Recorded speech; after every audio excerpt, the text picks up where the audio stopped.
Hello दोस्तों, नमस्कार। मैं डॉक्टर अंशुल पाठक आपको अपने यूट्यूब चैनल और फेसबुक के पेज में आप सबका स्वागत करता हूं। लोगों के तमाम प्रकार के ऐसे क्वेश्चन रहते हैं, जैसे जिन लोगों को शुगर की समस्या है, ब्लड शुगर या यूरिन शुगर, जिसको जो मतलब शुगर रहती है तो वो यूरिन की जांच करते हैं या ब्लड की जांच करते हैं। अधिकांश लोग ग्लूकोमीटर से शुगर की जाँच करते हैं, खुद भी कई लोग मशीन ले लेते हैं।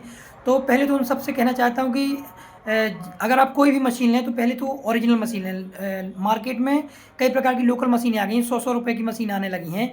और अगर आपको शुगर की जांच करनी है तो अच्छी मशीन लें, अच्छी जो स्टेप आती हैं उनको भी अच्छी लें, अच्छी कंपनी, ओरिजिनल कंपनी जैसे थायरोकेयर वगैरह की, एक्यूशोर कंपनी की जो अच्छी मशीन आती है ग्लूकोमीटर की, वह मशीन लें।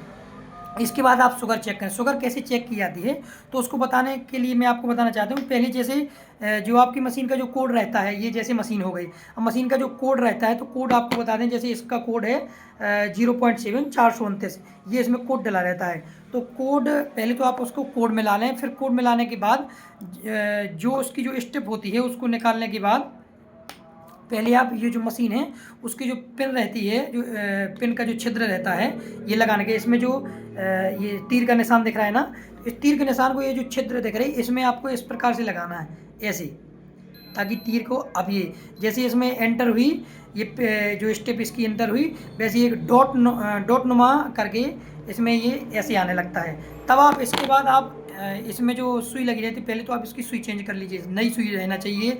और फिर उसको ओपन ऊपर करके करने के बाद आपको जैसे यहाँ लगाना है, तो फिर आप इसको दबाने के बाद आप उसको तुरंत ऐसे ही यहाँ पे दबा दीजिए, तो ये ऐसे दब गई, तो उसमें ब्लड आ गया। ब्लड आने के बाद आप उसको ऐसे लगाएंगे तो तुरंत आपको वो जस्ट 2 या 4 सेकंड में आपको बता देगी। लेकिन कई लोगों के पास क्या रहता है, जैसे ये इसकी जो सुई होती है उसको वो ख़त्म हो जाती है। एक तो ये डिब्बी में जो सुई मिलती है उसके साथ बराबर मिलती है, फिर भी अगर नहीं आप सुई खर्च करना चाहते हैं, तो जो इसकी जो पिन आती है इसको नहीं लगाना चाहते हैं, तो आप नॉर्मल, जैसे जो निडल रहती है ना, तो ये नॉर्मल निडल रहती है, तो 24 नंबर निडल या 22 नंबर निडल, तो आप उसको नई ओपन करके, और निडल को भी आप उसको ओपन करने के बाद इसको ऐसे टच कर सकते हो। जैसे टच करने के बाद आप उसको फिर उसमें ग्लूकोमीटर में आप लगा सकते हैं। तो ये तो शुगर की जांच करने की विधि हो गई। फिर इसके बाद आपको बताना चाह रहा है कि लोगों का ये क्वेश्चन रहते हैं कि जो उसमें जैसे बार बार जो लोग दिन में 2 बार शुगर चेक करते हैं, तो उनका जो ब्लड निकल जाता है, जो 2 बूंद 4 बूंद जो ब्लड निकलता है, या जिनकी जांच होती है तो उसका जो खून निकल जाता है, लोगों के ये सवाल रहते हैं कि डॉक्टर साहब हमारा तो उन्होंने बहुत खून निकाल लिया था, एक सिरिंज खून निकाल लिया था, 5 ml खून निकाल लिया था।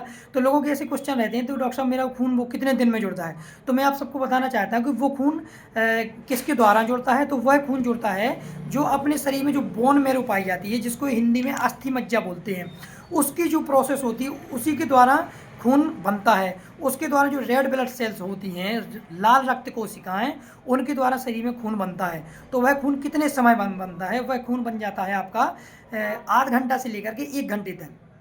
इतने बीच में ही आपका खून दोबारा रिप्लेसमेंट हो जाता है, दोबारा बन जाता है। तो इस चीज़ की टेंशन ना लें कि जो खून निकलता है, जो लोग दिन में, कई लोग तो 2-2 बार 3-3 बार भी शुगर चेक करते हैं, तो उनका खून कम नहीं होगा। आप परेशान ना हो, आप अच्छी डाइट लें, डाइट लेते रहें। अब ये नहीं कि भूखे हैं आप कई दिनों से या कुछ भी ऐसे मतलब बीमार हैं, तो बात अलग हो गई। बाकी जितना आपका खून निकलेगा वो आध घंटे से लेकर के 20 मिनट से लेकर के और 1 घंटे 1.5 घंटे तक अपनी अपनी बॉडी कैपेसिटी के अनुसार वो जुड़ जाता है। तो इस चीज़ का विशेष ख्याल रखें दोस्तों, इस चीज़ के बारे में टेंशन भी ना लो।